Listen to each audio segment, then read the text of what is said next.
You're listening to Kicked Back, presented by Uber One. Uber One is a membership that lets you save across Uber Eats, Uber Rides, and everything in between. Enjoy unlimited $0 delivery fees, 5% off of Eats, 5% off of rides, and if you join Uber One today, you can get your first month free. Visit uber.com/Uber1 for details.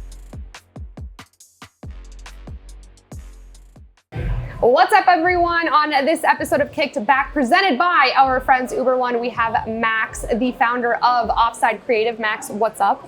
Kara, how you doing? I'm great, thank you. And we were just laughing because you just said a second ago, normally you're on the opposite side of camera, but now you're in my hot seat. Yeah, very surreal, very stressful to be on that side. I think I like my life behind the scenes, but no, I appreciate the invite and nice to be talking to you. I'm very, very grateful that you took the time to talk to me because there's this incredible Canada soccer documentary that's out right now, and we want to tell the world about it. And you are the writer and the producer behind it. I know you have an incredible team around you, but I want to kind of pick your brain about what that process was like and tell us everything you got. Yeah, I mean, first of all, what a privilege to be allowed into that Canadian national team environment. Like I said in our talk earlier, I've been working with the team in different incarnations back to 2009, 2011, so it's been a long time. And I think, my approach with the athletes is just to become part of the furniture. Yeah. The hope is they forget you're even there as a camera. I've seen a lot of these players, like a Sam Piet, rise from the under 15, under 17 team straight to the senior national team. So I think it's guys you have a lot of familiarity with, which gives you a certain type of content I think an external broadcaster wouldn't get. But ultimately, we try to do things in the athlete voice. This is their chance for them to tell their own story to the world. It's very intimate. The only people you hear from in the doc are either John as the head coach or the players. So it's no external voices. This is a team voice. And I think, as you know, it's a Canadian kind of sports story for the ages, one that deserved to be told. So it's just a privilege to play a small part in getting it out there. It's so great because we're here at the Playmaker Investor Day. So it was awesome to kind of see the trailer be presented to everyone. And I was watching everyone watch the trailer for this documentary. And me on my side of things, I'm getting emotional. I have chills, but everyone was so drawn into everything that you and your team have created because we all know that at this point, yes, Canada qualified for the first time in 36 years to the World Cup. They won CONCACAF. We have incredible athletes on this team, but you're going to show a perspective that we don't see, what it's like behind closed doors, what the mentality and the motto of this team is, and maybe what makes this team special heading into probably, I think it's safe to say, the biggest tournament of their lives. Yeah, I mean, episode 2 will go live tomorrow. Both of the first episodes have started with clips from a team meeting. Love so it. Right inside the belly of the beast. I have to say a huge thanks to John and the players for letting us in there. We did have conversations with John, with Atiba, with Milan about getting in there early to tell the story. And I think, John Herdman is one of the great sports orators of our time. I said to you earlier, when he leaves Canada, we should probably build the guy a statue. Yeah. And I think he is the star of these early episodes. Certainly, a lot of people have remarked how just seeing him talk is very inspiring, a very compelling coach. And I think you're getting the gist already from these early episodes of just the brotherhood. You see that 1, 2, 3 brothers cheer the guys do all the time, and it's not just a kind of refrain or a catchphrase. I think there really is an environment of togetherness. And ultimately, I won't speak on the technical side, but for the team to be successful, Canada needs to be more united, more together than any country. I think we were in qualifying. Obviously had some great results there, and I'm sure that togetherness will just continue to kind of drive the team forward. On one of our episodes of Kicked Back, we had the pleasure of talking to Alistair Johnson, who's awesome, by the way. If you guys haven't seen that episode, he's so funny, he's so charismatic, he knows his stuff. Yeah. He's great on camera, obviously a great footballer too. He said that the notes that, the coaching staff have prepared them with is insane. Like these documents, these books of just plays and acronyms and everything is so extensive, which is obviously a huge part of the coaching staff's job heading into the World Cup. But even from your perspective, seeing these meetings and whatnot, from a coaching perspective, how much work is John Herdman and his team putting in to get these guys prepared for their tournament? Yeah, again, it's always hard for me to comment on the job they're doing, but what you can say if you know John and you know his staff is no one will work harder. Yeah. Determination, commitment, but also working in a smart way, not just doing the work, finding the right solutions, the technological solutions. Is it the drones at training? Is it the screens they're now using at training to demonstrate formations and tactics to the players? Everything that can be maximized has been maximized. And as a fan, really getting the chance to get a front row seat at all this, it's just an honor to see a group of people, a group of staff. This is across both the men's and women's national team. Just give their all for the country to try lift this shirt up and leave it in a higher place and just pick up the football culture in this country. So drones are recording training sessions? Yeah, I mean, pretty commonplace for both of the senior national teams now. You'll have a drone giving you that Y11v11 picture. Obviously, that footage will then be annotated, normally in a thing called Coach Paint or a different coaching software. And the players are getting almost in real time feedback on their positioning, their tactical awareness. So it's come a long way from you and you have been playing, exactly, Caroline. But yeah, it's great to see every part of the staff, the organization being maximized to support these teams. Man, that's insane to me, because when I played, and I'm going to get you to touch on this from your experience, we didn't have anything like that. We had one stationary camera that recorded the entire game, but if you were on the other side of the pitch, you really couldn't see what you were doing or your position off the ball or on the ball. But you've been in Canada soccer, in the space of Canada soccer, for essentially a large part of your life. Yeah. So you seeing drones and all of this technology and all of this effort and attention to these both the women's and the men's teams, it's probably something that you maybe never expected to happen. Yeah, it's interesting. I mean, Canada Soccer are our primary client as Offside, so obviously a huge amount of respect for that relationship in the first place. I think what I would say is everyone involved in the project, be it 10 years ago, 15 years ago, 20 years ago in some cases, there are some true lifers at Canada Soccer, everyone believed we could get here. Yeah. And it started with that belief, because otherwise, why were you involved in the project? As you'll remember, back 90s, early 2000s, it was a very grassroots type initiative. The women's national team playing friendlies basically in local parks, I remember in Quebec back in the early 2000s. But you had to believe in the dream. You had to believe that one day the women's national team could be world champions as they are now. You had to believe the men could get to a World Cup and change the sport forever in Canada, which I think they're doing. So yes, there's a surprise, but I think everyone there worked with an intent, manifested this, devoted their lives to this. And even somebody like a John Herdman came to this country in 2011, has now committed 10, 11, 12 years to the program, which, as you know, in coaching is a long time. A long time. So a lot of people that are truly top of their field in any category, physio, media, technical, there are true world-class specialists, sports science I would add to that, working in these roles now, and they are the ones that have elevated this to a new degree. I love it, because I feel like we've come so far, and I think we can speak to that both, like from what we do and fans of the sport that we watch. We're in this transitional period where it's finally starting to turn for both the men and the women, just as on a national scale of soccer. But then we think about the World Cup in 2026, and it's only going to continue to grow. Even the CPL, MLS, League One, all of these things are so instrumental for those younger generations to watch in November, December. Wow, Alphonso Davies is playing for Canada. Like, they have something to look forward to.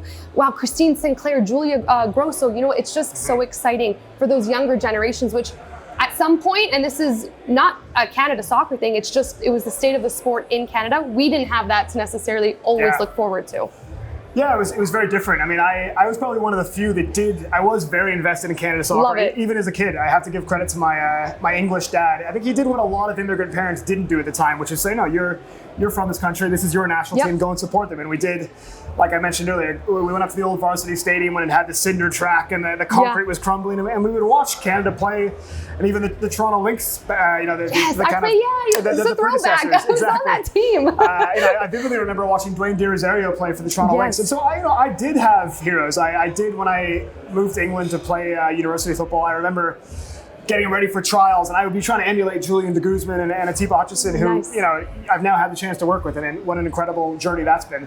But I was probably one of the few that did really believe in these athletes, recognize what they had overcome to get to where they were. Julian played in La Liga. Atiba at the time was at Eindhoven or Copenhagen, and Dwayne had won MLS Cups, had been MLS MVP. So there were players. Obviously, Christine Sinclair, Carl Lang on the women's side. Even as a young boy, these were athletes I looked up to. But like we said earlier, there was always the world of European elite, Champions League, Premier League, and what we were doing in Canada felt very different. And I think the women being world champs, there's nothing above that, an Olympic gold medal. And obviously the men now making it to a World Cup, that's the pinnacle event in world football. We've seen these two worlds, the European world that you fantasize and I fantasize about growing up, come together with the Canada soccer world, and that's very gratifying. You bringing up Carl Lang almost just makes me, I was such a big fangirl of hers, because when she was 14 or 15, I think it was even 14, she debuted for the senior national team. She had that very signature move. Do you remember where she kind of did that? Little cut in? Yeah, cut in, but she also did that, like, I don't know what to call it, like that step over over the ball. Yeah. It was almost like from the outside in. And she would just dominated the pitch. And I remember there was this one game where she kind of got elbowed in the nose. I feel like they were playing Brazil and she walked off and there was blood on her face. And I remember seeing that. I'm like, I want to be her. And at that point in time, the Canadian women, I always feel like have been in the picture and have always been strong. But now we're seeing them actually win gold. Yeah. And people like Cara Lang, people like Christine Sinclair, you know, I even remember Timko, Tancredi, they all kind of paved that way. And same with the men from the past. They paved that way. Now we're at a point in time where we are there. Yeah. Like we are contenders. It's just so exciting. Yeah, and you saw it March 27th, Canada Soccer had a great situation where they brought legends out onto the pitch to form a guard of honor to celebrate the players. And I think connecting those generations is something we can't forget about, because there can't be Alphonso Davies, a Jonathan David, if there wasn't a Dero, if there wasn't a Julian, you needed that first generation of Canadian players. And even players before that, you go back to the 80s and the 86 World Cup team and what they did with ultimately very little resource. These are a lot of people I've come to know well and regard almost part of the Canada Soccer family, I would say. And you have to take a lot of pride and just be thankful for those people. And it just makes this moment to celebrate that much sweeter. On the media side of things, what's it been like for you to see the change in the conversation about coverage for these Canadian games? Because when we were growing up, it was sometimes hard to find the channel to watch them play. Yeah, no, I mean, my first interaction with the team was the 2009 Gold Cup. I was a student living in England. Nice. Sportsnet had the rights to the tournament, but they basically announced that they wouldn't be sending a crew to the games. So this is the equivalent of England going to a Euros with no reporters on site, no interviews with the players. So my British roommate and I at the time, he's a fully British guy, nothing to do with Canada. He saw the opportunity and said, well, that's crazy. This national team deserves some coverage. And so really the first thing we ever did was for the Voyageurs, for the supporters themselves, we started a YouTube channel. Whoa. And we traveled to all those games completely unpaid back in the day, 2009. We drove ourselves around North America to be the first to do digital interviews with the players. And you could see, I think there was a level of surprise and bemusement at who are these young kids from the players, but I think there was an appreciation of, these guys have traveled a long way to be here to tell our story. It didn't do millions of views, a couple thousand views, a couple hundred views maybe per video, but just to be there producing basically the first digital content for the Canadian national teams, although we were working externally at the time, was a really cool experience. That's crazy to me for so many reasons, but also you're way ahead of like the day and age. You're way ahead of the game, Max. I think at the time we were trying to be. 100%, because maybe a couple thousand views back then, it would translate differently in this day and age. You know what I mean? And for you to have that type of vision and passion and this idea to be like, okay, no one's covering it, we have to. Yeah.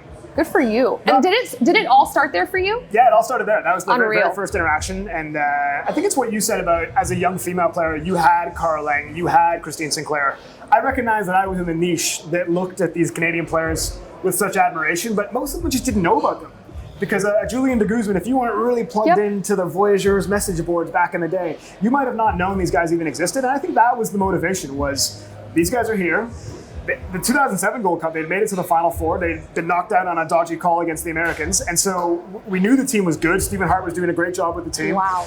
And this was, peak Julian, peak De Rosario. Atiba Hutchinson, although he's still going, was in his prime back then. And I felt a sense of responsibility to the Canadian football public to make sure we know who these guys are. We can thank this guy right here and his team. Who was the first, do you remember who the first athlete was that you interviewed? The one that stands out is Julian. Okay. I think he was obviously player of the tournament for the 2007 Gold Cup. Julian was the holy grail back then. He was playing in La Liga, had a great season with Deportivo. And so for me as a young, aspiring Canadian journalist to get to speak to Julian, that was a special honor. And I think, just that he took those 5, 10, 15 minutes to do those chats was a testament to who he is. And I still know Julian to this day. He's a real soldier for Canada Soccer, I would say. He's a pioneer and someone we have to pay tribute to. I love talking about the journey. And this is crazy to me that you just did that on a whim, no paid, opportunity. Did you know you were going to have access? I have to credit Richard Scott at Canada Soccer, who's great, by the way. Yeah, he's great. Richard is a legend in the game. I kind of rung him up and say, hey, do you guys take any interns? And Good for you. He kind of said, well, it's complicated, but do you think you could get to the Gold Cup? And I said, yeah, I don't see why not. And he offered to help us out with CONCACAF and the accreditation. And here we were, ESPN Deportes and CBS Sports on one side, and we're here reporting for the Voyageurs. So it was a bit of a grassroots move, but as we spoke about earlier, this is a tough industry. You have to do what you need to do to break in, and that was the move for us. Yeah, I love that, because I'm sure there's a lot of people listening, even young kids, who want to get to do what we've done in our career, which is such a blessing. I always say I'm very grateful for the opportunities to talk to these athletes, to be at these sporting events. But did you ever think that in that moment you'd be someday owning your own company and creating a documentary for Canada Soccer?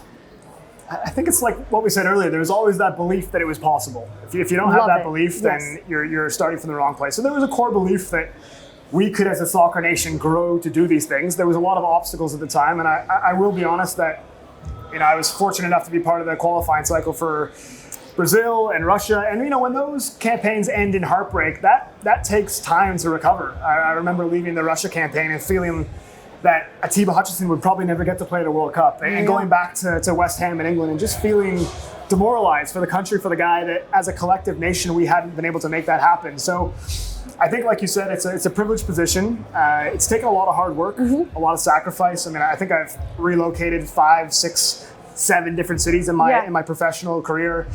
There are losses to your personal life, to partners, to family, time missed, things missed. It's been a life on the road, but at this point, going to a World Cup with the team, you wouldn't trade it for anything. Oh my goodness, I'm so proud of you. And it's funny because we were talking offline, and I said it was the same thing for me when I got my master's in journalism, and I said, I'm gonna be a TV broadcaster, because if I can't play, I'm gonna be behind the camera doing something. I'm gonna interview the players. And I remember someone saying to me, that job is 1 in a million. And I said, I'm going to be that one person who gets it. And that's what kind of got me through, the very long graveyard shifts that you kind of have to go through, that you don't get to go to every wedding that you're invited to or every night out with friends, and you're just constantly trying to focus in on that goal of yours. But it happened for me. And that's what we talk about. You always have to believe, and I do believe in manifesting, that when nothing else gets in the way and you're constantly saying that you're going to do it and you're working hard and you're putting in that time and effort, it's going to happen for you in any area of your life. So I just love talking to people who kind of have the same experience, and it's very cool to see what you're creating now with Canada Soccer, and I'm really excited to see what comes out in the next year. I mean, it helps when the team is winning games, both the men's and the women's team obviously on a high, and that, as content creators, makes your job a lot easier. A winning story is a lot easier to tell. But I mean, for you, Caroline, I imagine playing career ended, injury, you've put your whole life into that.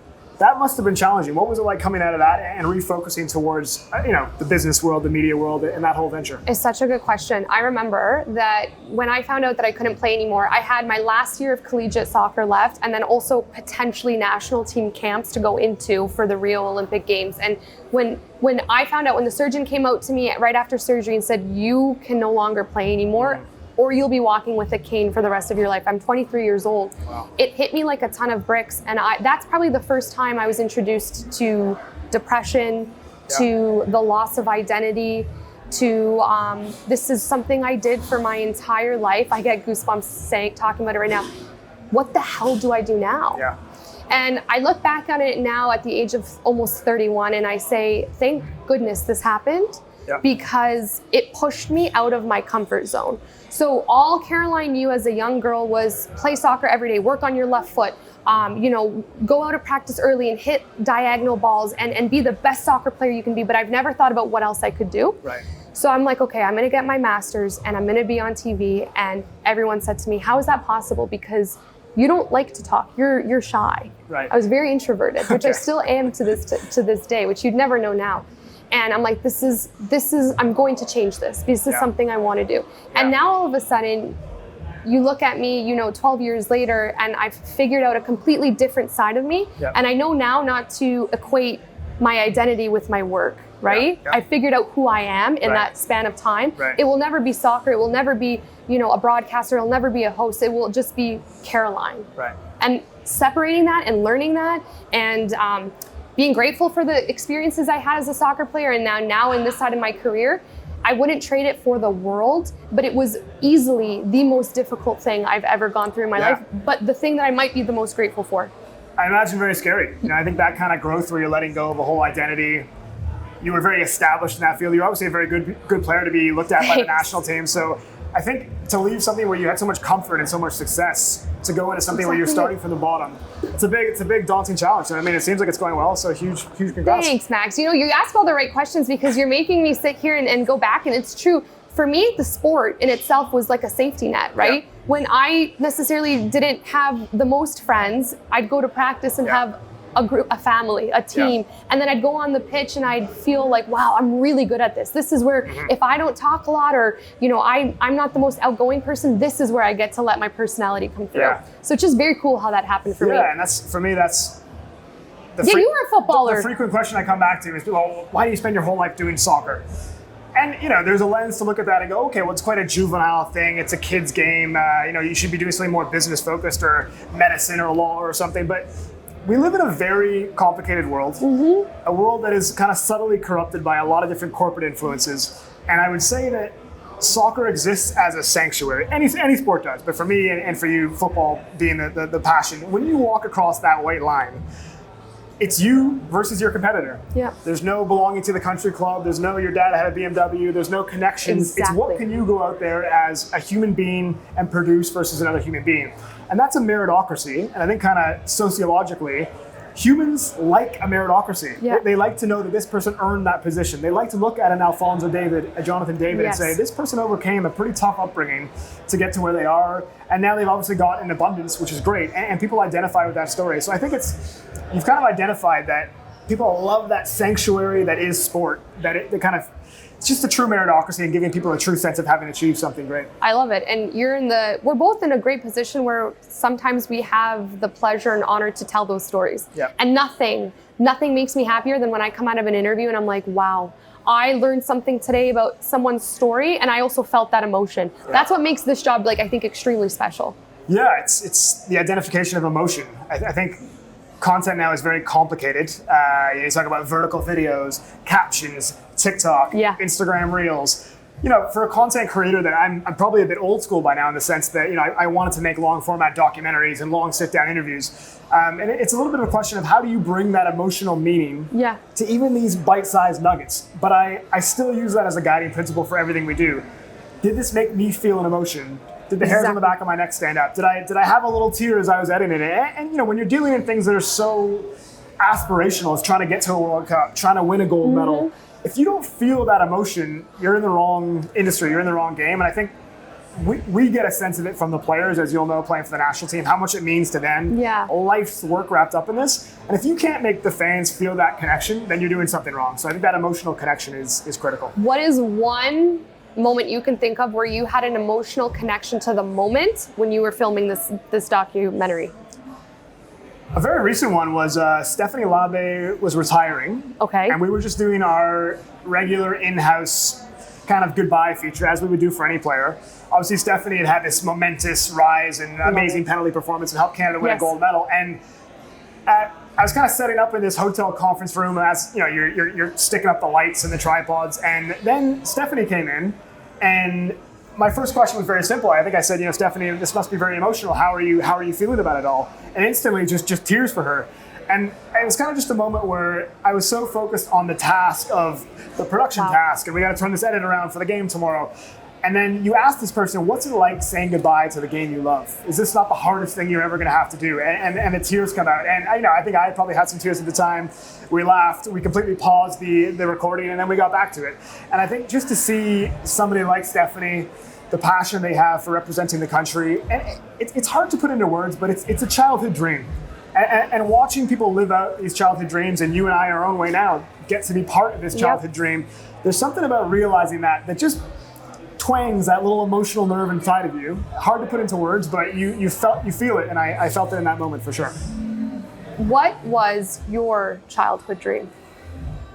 Absolutely, categorically, to play for Canada. I'm sure at a World Cup. I was raised as an England fan. I was a big Michael Owen, David Beckham fan. Amazing. But no, by the time I was old enough to make sense of it and playing, effectively regional competitive soccer in Toronto, I wanted to play for Canada.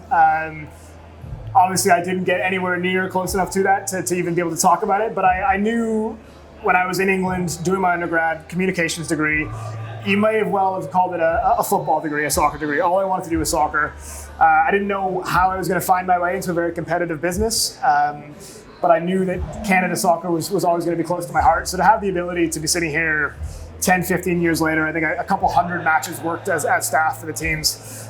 It's just been an honor and a privilege, and it's something you have to approach with the same work ethic you had on day one. Of course. I always say to people I work with, if you don't bring the same hustle you brought as the intern trying to get into the game now, because now there's even more responsibility. People are counting on you to deliver. Alphonso Davies has entrusted you with 15 minutes of his time to do something great for him, for the country. So I feel that pressure. I still feel nerves going into every shoot, and I don't think I ever want to stop feeling that pressure, because I think it's a responsibility as you feel in your role to deliver for the people that have entrusted you to tell the story. You know, it's always for us an honor to be in this position, and again, I always use the word grateful, because if I'm sitting next to, Kawhi Leonard, I'm like, wow, I'm very grateful for this opportunity, because it's him trusting us with their time. But also, I had someone tell me this, and I feel like I need to say this to you. You deserve every single thing that you have worked very hard for. Nothing has been handed to you. It sounds like, from so far from what we've heard here, and you deserve this opportunity. It's just very cool to sit here and hear that, you had this childhood dream of becoming a footballer, and you've always had this strong passion for Canada soccer. And although you didn't get to play, you're still in it. And I love that. Yeah, still in it. And not going anywhere. Not going anywhere, hopefully. No, you feel it on the match days. It's almost overwhelming sometimes. And obviously my job is to film and be focused and be focused on the task at hand. But when you have a March 27th at BMO Field, or I would say even the game before that, when we were away to Costa Rica. I remember I was standing next to Sandra Gage, who also works for Canada Soccer as their chief marketing officer. She was kind of feeding me the updates from the US and Mexico games in my ear. So we knew at that time, although we were down to 10 men, we were down a goal, if we scored 85th, 90th minute, we were going to the World Cup. Wow. And that was probably the most in the flow state, as John Herdman would call it, of football that had ever been. Watching Richie storm up that left wing in front of me and had a couple chances, and Johnny David had a chance, and just knowing that if we can get this ball of gas over this line into this net, we've achieved, the players have achieved something that the country's been dreaming about for a generation. And to be so in the moment, hearing the sounds from the crowd, from the bench, you're locked in filming, you are experiencing it in a very visceral way, and I think those are the moments that kind of will live long in the memory, I'm sure. Did you cry when they qualified? I did, but it took a while to set in. Interesting. We're actually sitting across the road from Air Canada Centre now, and the team went to a Raptors game. I want to say the day after. Yeah, we qualified on a Sunday. There was a Monday night game. Nick Nurse was great. Came out, met the players that had come. Very classy setup by the Raptors. And we got up to this private box where they were housing the team, and it was myself and Sandra, who in many ways is kind of a mother figure in my life. Somebody I've worked with for many years, has just shown absolute trust in me. And everyone kind of cleared out, and then we just had this one moment where for the first time since having qualified, we were left alone. And we both just kind of turned to each other and with tears and just had this hug. And it was, very, very poignant moment. I had dinner with my parents after that. And I think seeing my dad, somebody that introduced me to the game, you can see I'm getting emotional now, but you never believed it was possible. For so long, it seemed so out of reach. And I think to be part of the team that went to Honduras and lost 8-1, to have fallen just short again the second time around. These are dreams that you weren't sure if you were ever going to get to accomplish. And so to see the team, to see John going to Qatar to sing the anthem, that's the next one now. I'm sure there'll be tears during the anthem, but I think the team are laser focused on the task, and I'm just looking forward to watching them compete. We talked about this earlier, but so many Canadians are immigrants or have parents who immigrated to this country to start a better life, and now we have the opportunity to cheer for our country at the World Cup, the biggest sporting event in the world. I said to you, I think that this is much deeper than just the sport of football, what's happening here in Canada, solely because so many people came here for a better life. And it's going to be probably one of the most emotional things, I'm sure, for my parents who immigrated from Poland, and even me, to be able to experience that.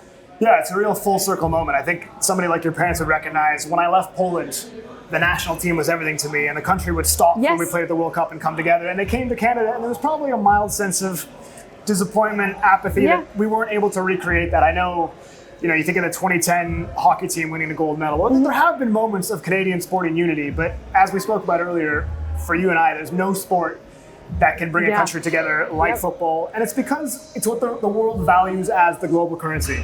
Is this country good in sports? Can be boiled down to football, soccer. It's the holy grail for me. So I think being able to give someone like your parents the opportunity to see a country come to a standstill when Canada will play Belgium and just pause and be one. And ultimately, in a pretty divided, complicated world we now live in, to have these moments of national unity where you can pause a nation to support something that is good. People that we know have come from little to have what they have now. The John Herbins, the Alphonso Davies, the Jonathan Davids, that whole unit, Atiba Hutchinson, someone that just so desperately deserved this. That's just going to be a feel-good moment, and I'm just so glad the team have been able to give that to the country. Perfectly said. And we're going to end on this because I appreciate your time so much, more than you know, Max. Of course. You mentioned that your childhood dream was to play for Canada, but you grew up watching Michael Owen and David Beckham. Naturally, you'd think your childhood dream would to be played for England because especially growing up, the talent on that roster was like none other. Some of the best footballers we ever watched play. What made Canada stand out for you? With a lot of childhood experiences. I told you the story about one where we were at Varsity Stadium, we were playing Iran in a friendly, and Iran were quite good at the time. I think this was the build-up to the '98 World Cup, and it was ravenous Iranian fans, probably 10, 15,000, very small pocket of Canadian fans there at all. And ultimately quite a hostile, not very friendly atmosphere for Canada. And you kind of think about how much do you process politically or emotionally as a kid. I was, I guess, 9 or 10 years old. And I felt very strongly, this isn't right. This isn't right. These guys are coming out here to represent the country, and we are greeting them with not no support, but actually hostile, antagonistic support. And so I think that calling to want to see a sport that I, from very early on in childhood, associated with just the love of my life, football. My favorite toy to this day is still a ball, for sure. Just to want to see the country succeed in that area, but also make Canadians proud of that success, get Canadians to come along for the journey.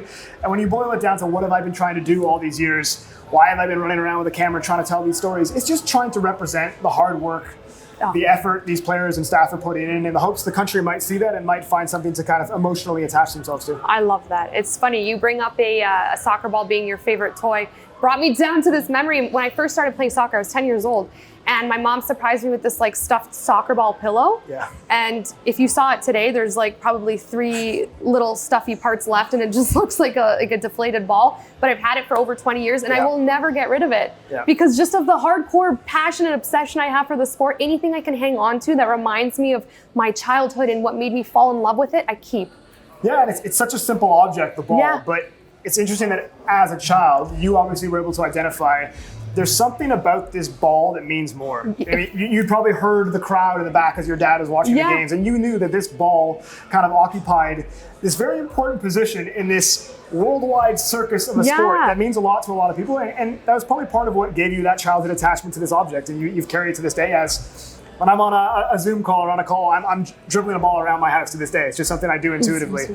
So I think it's a passion that never leaves you, and that's what makes it so gratifying to work in this sport. Max, I appreciate your time, and I know that we're just kind of meeting on these quick circumstances, but I already know that we are absolutely obsessed with this sport, and we share that, and I really hope that your incredible team, Anders, back there and behind the camera, and we continue to do some work together because I'm so excited to see the rest of the documentary, and you're doing a lot of, I think, much deeper work like we always speak to for fans in this country, and giving coverage and content on something that everyone wants. We all want to digest and consume what you're doing, so thank you. No, I appreciate the kind words, and to see somebody like yourself, a former national team player in your own right, making your way in the world and helping to bring that soccer conversation to the fore with major outlets is huge. So keep going, Carol. And whatever you need in the future, happy to help. Tell everyone where to watch your documentary.